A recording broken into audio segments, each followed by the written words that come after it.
I'm really excited to be here. Thanks to Ben for inviting me to come and speak on behalf of Talybout-on-Usk Energy. I noticed that on your programme for today it says Hilary Williams, Director, Talybout-on-Usk Energy. I am not the only director, I'm not the director, I'm one of 9 directors, so I just don't want to be thought of as more important than I actually am. We are a company limited by guarantee. We don't have shares. We're on a much smaller scale than you've heard already, which may not be useful for some of you, but might be more useful for others of you. We don't have any shares, any asset lots. We are democratic. We've got, as I say, a group of directors, 9 of us, who meet monthly, and we do employ someone who works 4 hours a week for us. Unfortunately, she has another commitment on a Friday, so that's why I'm here instead of our actual project worker. Okay, so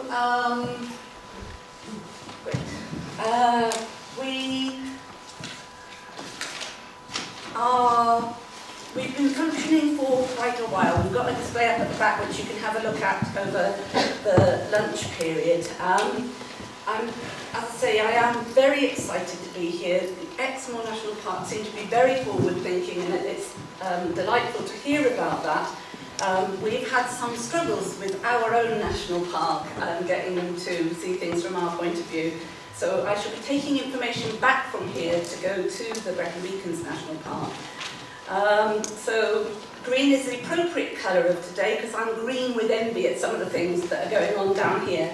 We are on a much smaller scale, but very much about the things that Tim was talking about at the beginning, about looking at the impact of energy use, looking at bringing people together, and I'll show you some of the projects that we've done to do that. Do I point it at that? Okay. So these are just our first 3 aims. It's all about renewable energy, alternative energy, thinking about ecological and environmental issues. Talybout-on-Usk Energy first set up in 2001. So we've been going quite a long time before any of these exciting things to do with FITs and everything have come into being. I'm printing at the wrong thing, sorry, I'll get used to it. So this is our generator. Basically, we discovered there was a group of people who were interested in setting up this group, and we discovered that we have a reservoir just above our village, which is owned by Welsh Water, Dŵr Cymru, and run by them. And there was a little old generator house just below the dam, which had a defunct generator in it. And so after lengthy negotiations with Welsh Water, we managed to get an agreement with them that we could use the generator house. The first 5 years were free, but now we have to pay rent, I'm afraid to say. The generator was defunct, so we had a new generator put in, and in order to do that, we got grants. And we did, it was about £90,000 that it cost us. And we got grants from lots and lots of different places, so they were broken up, and I've got the information if anybody wants it. But it was broken down into 14,000 from one thing, 5,000 from another, 44,000 from another, 27,000 from another. So we got awards for all was one. I'm not sure. Some of these grant bodies may be different because of us being over the bridge. And not in England. So Awards for All was one. The Brecon Beacons has a subgroup which is called the Sustainable Development Fund, which was set up specifically for sustainable projects, and we got 14,000 from them. We also got a grant from a company called Clear Skies, and also from European Objective 2 funding. So it took quite a long time. The turbine was formally launched and switched on finally in 2006. So that's how long it took us from 2001 when we first got together and had the idea to actually, these things don't always happen straight away, but lots of work was going on in between that. Okay. So I've probably said some of this now, yes. I'm always ahead of myself. So it's a 36 kilowatt generator, okay, and we talked a lot in the beginning about what was this generator going to power. Well, it isn't enough to power the whole village. We are a small village right in the foothills of Brecon Beacons with 300 households, and it wasn't producing enough electricity for us to power those households. So what did we do? Do we select a certain few, and who was it going to be? And we just couldn't face that. So we actually sell our energy back to the national grid via a company which has fairly good credentials, which is Good Energy, and we feel that they fitted with our aims. So the output, what's being generated, is 33 kilowatts in winter and 19 in summer. Obviously, it's not. What period of time is that? Is that an hour or a day? Or? Now you've asked me a question. I will find out for you. Hang on a moment.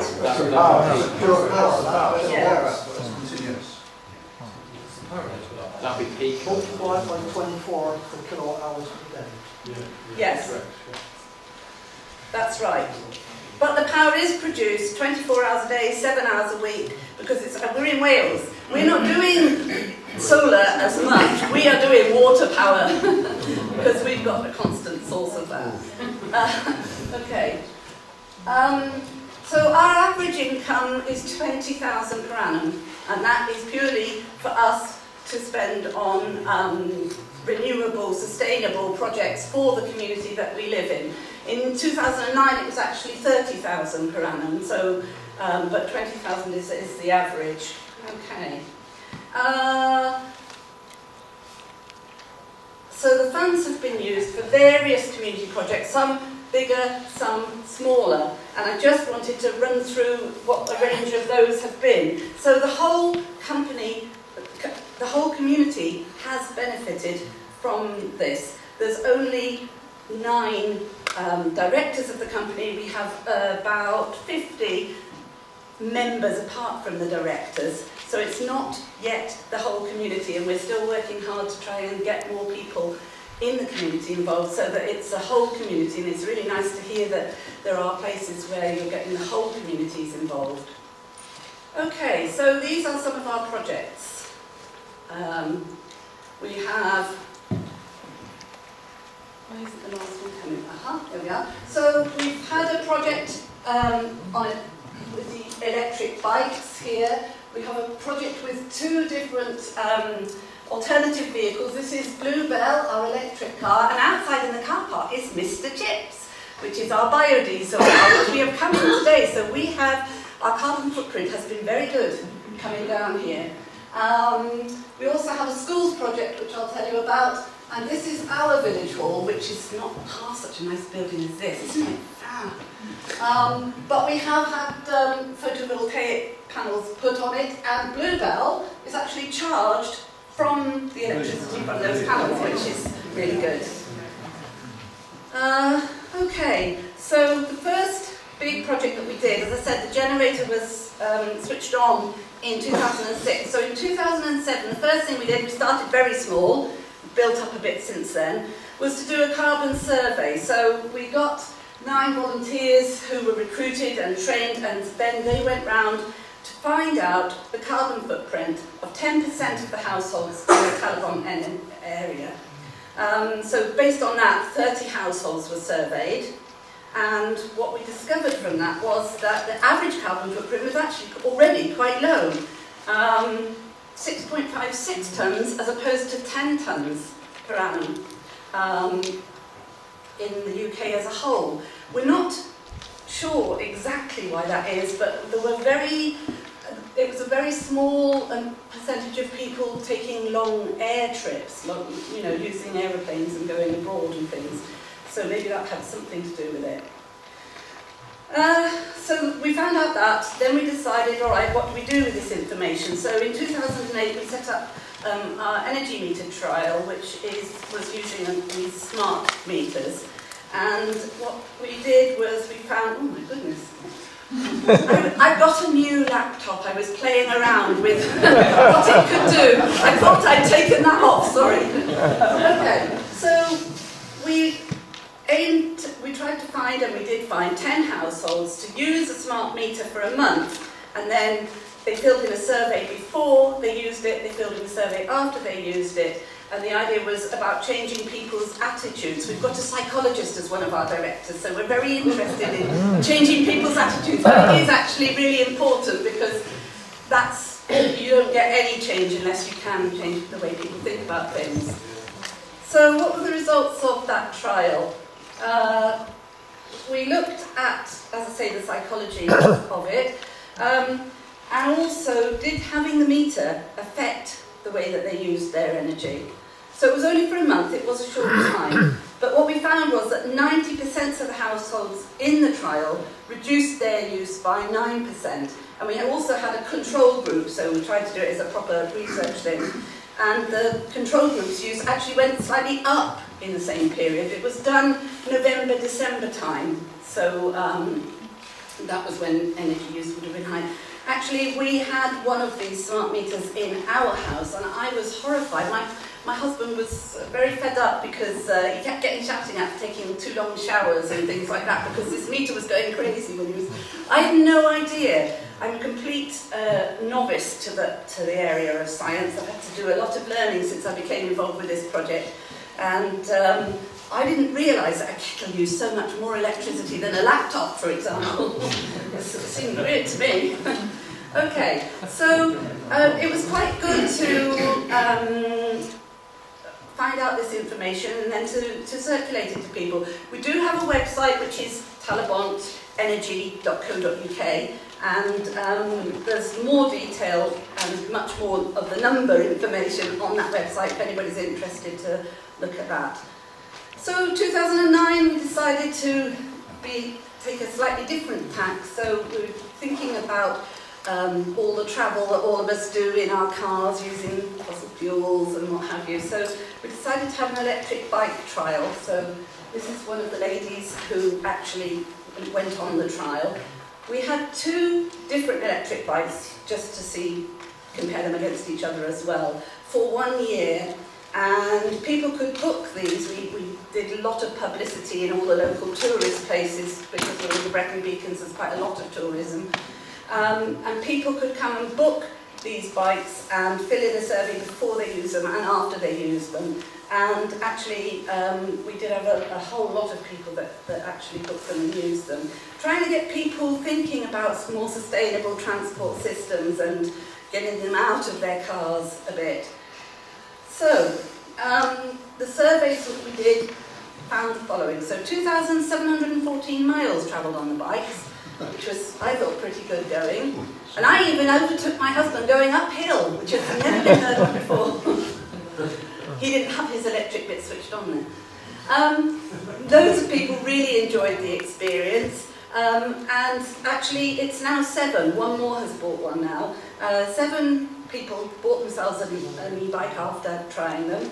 But several other people, and I know that this is true, actually said that it had brought the thing of cycling back into their minds, and so they got their bikes back out of the garage and dusted them off, and they're using their bikes more than they were before.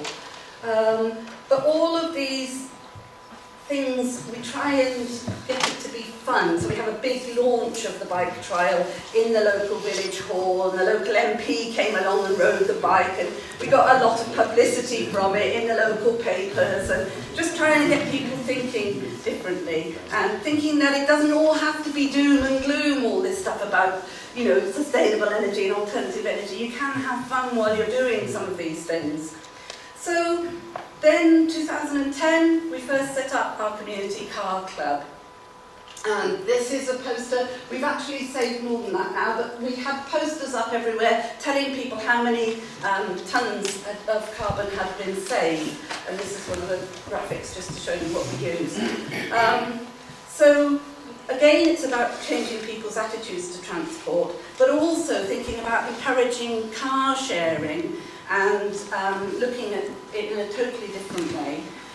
We wanted to explore alternative forms of cars, and our aim was to save 10% of carbon in 1 year. So this is what happened, and it's still going on actually. So we've gone over the year now. We had saved the 10%, so that was good news from the numbers point of view. We had 10 families that signed up to this originally, and 5 more have joined since then, but we have an online booking system for the cars so that people can book, and we've had several people use it as a guest driver, so a member of the car club can sign someone on as a guest driver to use it just as a one-off. We kept it very small to start with, and because we've only got, as I said, the 2 cars, and if you have more than a certain number of people, they can't book it when they want to book it, and it becomes self-defeating. It doesn't really work. How do you finance the cars? Right, well, because we are Talybout Energy, what we did was the car club was set up as a group under the banner of Talybout Energy, and it was a project for the first year.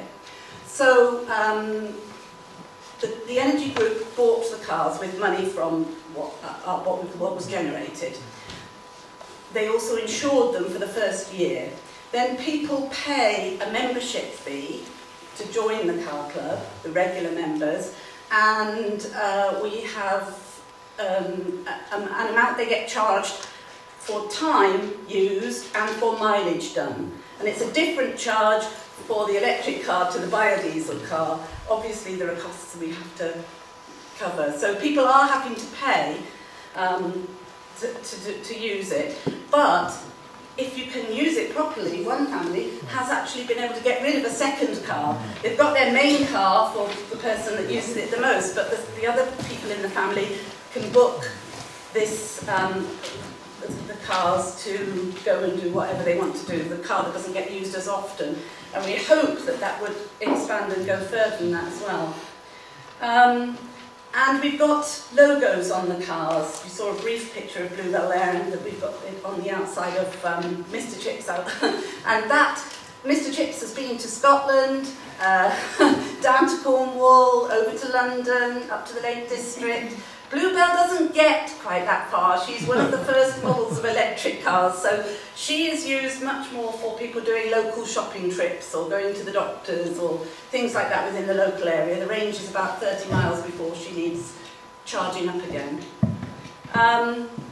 But there has been a huge lot of publicity, and lots of people have contacted us and have gone into the website and told us that they first heard of us through the cars, so that's been quite positive. So it hasn't finished, it's changing now, so we're going on with the car club now, but it's going to become, we hope, more self-funding. We're looking for some sponsorship from local firms that might have a link in with the alternative energy side of things, so that we can become more self-funding and even get another car so that we can have more members of the community. And also we want to look much more seriously at the car sharing side of things and getting people to link up for shopping trips and not everybody going in their single cars. So yeah, we're looking at the longer term side of things now. The schools project was set up by our project worker who, as I say, we employ for 4 hours a week. So she's developed a Key Stage 2 educational package for 7 to 11-year-olds about our turbine, but then talking within that package about other sustainable energy ideas. It's a 1-hour lesson, it's got activities, it's got worksheets, and she's gone into several of the local schools and she's actually produced this lesson. The longer term aim for this is just one of the little project sheets that she's got, that's what's on there, just to explain it to the children.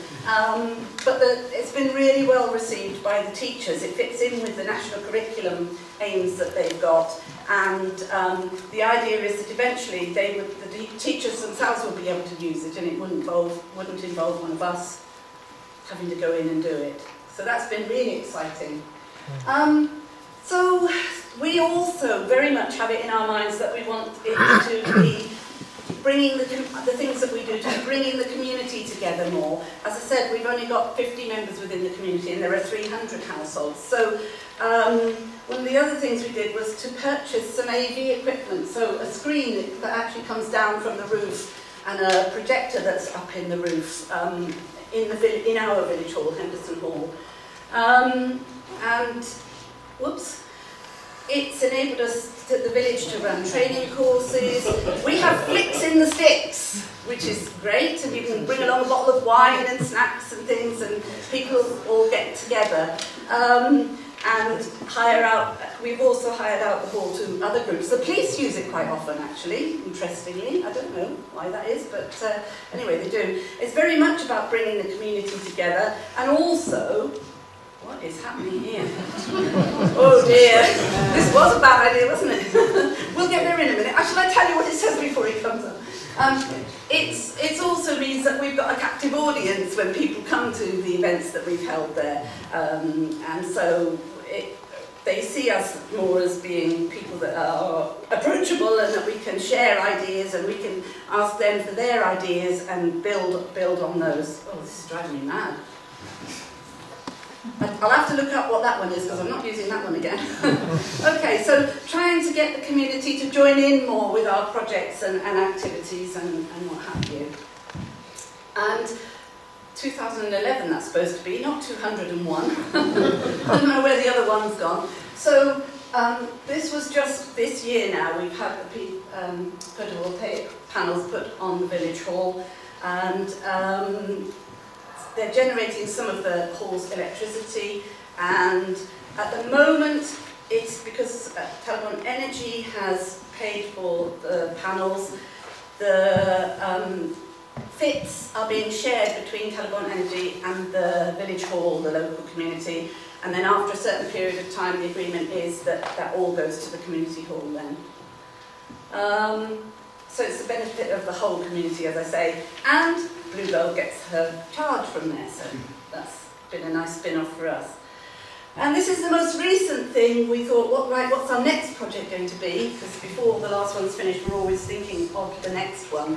And so we decided, again, trying to think of ways that we could get those people in the local community who are not engaging as much involved. So we put out a thing of £5,000 to fund any project which fulfills our criteria. We have a list of criteria which have to be sustainable and everything else. And 3 projects, or 5 people applied for things. Some were more relevant than others. 3 projects were shortlisted, and one of those projects is about to start. One has been successful. It hasn't actually started yet. We're tidying up some of the nitty-gritty details, but we're hoping that it's going to be a biodiesel plant that we can make our own biodiesel for our biodiesel car.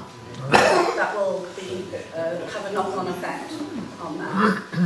So those, as I say, it's much smaller scale than some of the things that you've been hearing about today, but you know, sometimes you start small and then build up. You don't go right in at the bigger level. Any questions? Yes, an observation. Yes. It's a marvellous project, absolutely fantastic. Looking at the output of your turbine, it's the lowest at 19 kilowatts, which is nearly 450 kilowatt a day. It's the lowest output. Right. More than enough power to pay all your electricity bills. The average domestic household is about between 10 and 11 kilowatt a day. Right. When you say 300 is your output, you're actually covering your asset at the lowest time. So, in theory, if you didn't take business, yes, everyone in the village would have free electricity. Yes, it's what you want to do with it, isn't it? Yes, but then they'd have no electricity bills and totally clean. Well, what the figures that I've been given by our boss with the figures is that in winter the turbine could power about 60 houses, and in the summer about 30. But those are gross daily figures, and what we've been told is it only takes 11 electric kettles to take all the power of the turbine at one time, if they all went on at the same time. So there are issues to think of, aren't there? I think you say our household uses about 9.35 kilowatt a day over the year. That's over the year. Right. Certainly, I'll take back your observations. Thank you. Yeah. Okay, so maybe just have because we're going running slightly off agenda, and we're going to have questions afterwards, but I'll just take a couple more before we go to the final presentation. We're running a bit behind time, and we'll have another opportunity at the end. Your psychologist was saying you need free electricity that you use. Yeah. Yeah, that's quite possible. Question over there? Just one about the water. Yes. One of the things that seems to be happening over here is that the water is actually the responsibility of the environmental agency. Right. So even though they don't know the banks, so sometimes you know the bank and the floor, it's water that's owned by the environmental agency. Yeah. How did you come across that? Because I mean, do you have to get permission to use Yeah. the water? We had to get lots of agreement with Dŵr Cymru, the Welsh Water, Right. and they do, within our written agreement with them, our contract with them, there is small print which says that, you know, they can alter the compensation flow as or when they need to. So they do have an overall kind of responsibility and an ability to be in charge of that. Wales and Scotland used to be exempt from abstraction licensing, and none still are. There are differences. I know there are differences in Wales. I'm sorry, I don't know anything. And they still have the environmental agency covering Wales as well, so you still need an abstraction licence for most hydro schemes, but I'm not sure about reservoir. Maybe you don't need an abstraction licence from the environmental agency, Possibly. you need water permission from the water company. Yeah. But thank you very much, Hilary. I think, you know, although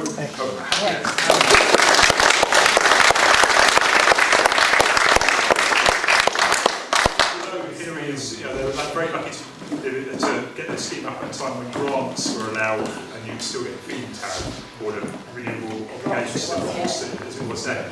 But actually, we've got the money from the Low Carbon Festival, £15,000 a year or thereabouts, which is also money that can be reinvested in projects. So I just think more than anything, it's the idea, is the power of what you can do once you get that money. So it doesn't matter whether you got it as a grant or whether you raised it for a share issue. What's important is what you can achieve, and they've achieved a huge amount of it. So thanks very much.